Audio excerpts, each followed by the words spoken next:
WikiLeaks last week released some information, and they say it's the first of a lot of information about CIA tools being used to spy on folks. And the CIA files detail hacking tools that can break into users' computers, mobile phones, and even smart TVs. And some of the products affected include Apple iPhones, iPads, Google's Android phones, and also Microsoft Windows operating systems. So I probably just named something that made you go, "Bleh!" So let's go to the Grip Tight Foundation Repair Newsmaker line. It is cybersecurity expert Shawn Tuma. Shawn, welcome back to WHO in Des Moines. How are you, my friend? I'm doing well, Jeff. Thank you for having me. So, Shawn, this is obviously the tools here that I just named and the things they can break into. A lot of us have access to this information. So if I'm a common, ordinary, everyday, working-class guy, am I really under threat here? What's your assessment? No, the reality is if you're a common, ordinary, working-class guy, like any of us that are probably participating right now and listening, you don't really need to worry about the CIA coming after you. And if you do have to worry about the CIA coming after you, you have much bigger problems than just them listening in on your devices. You've probably done something? They are very strategic in who they go after. It's high-level, high-value targets. They're not just doing blanket collection like we've heard a lot about with the NSA. Now, I know most people don't really care whether it's the CIA or NSA. Right. But this story focuses on the CIA's tools.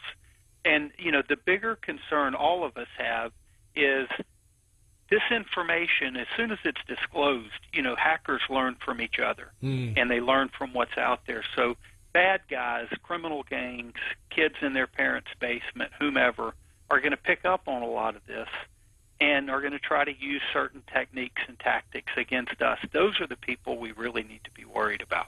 Shawn, you just used the term high-value targets, so tell me a little bit about that. Who is being targeted with these kind of tools?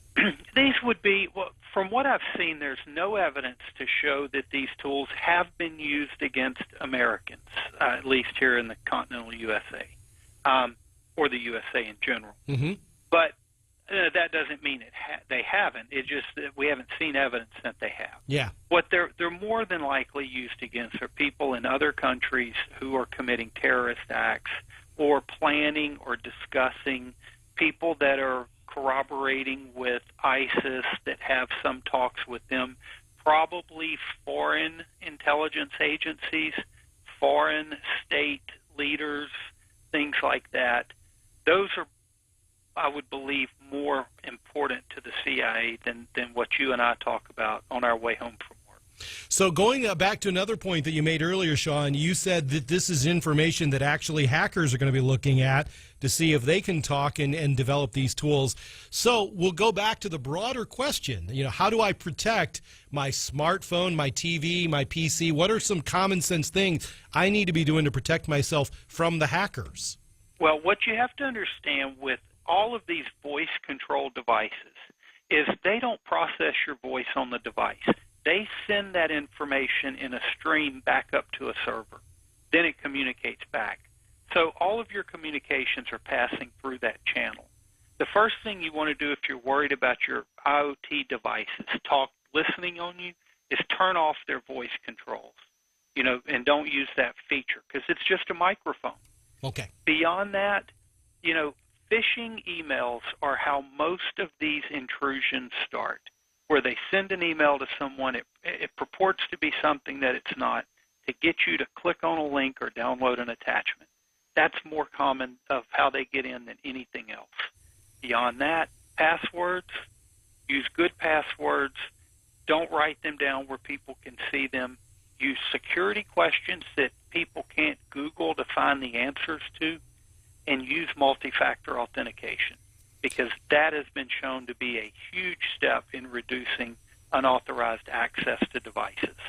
That's what's ironic, Shawn, is a lot of these suggestions sound to me like we would just even protect our physical homes. That is, that criminals want it to be made easy for them. If you create a difficulty for them, they move on to the easier target. Is that an accurate analogy?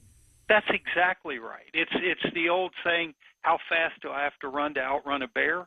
I don't have to outrun the bear. I've got to outrun you. Right. You know? Yeah.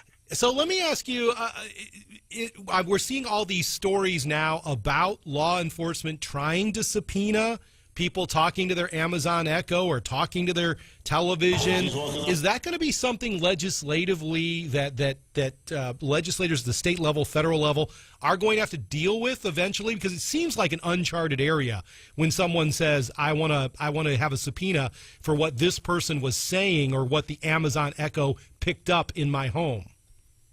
It is certainly uncharted. And it is something that some legislatures will certainly try to address.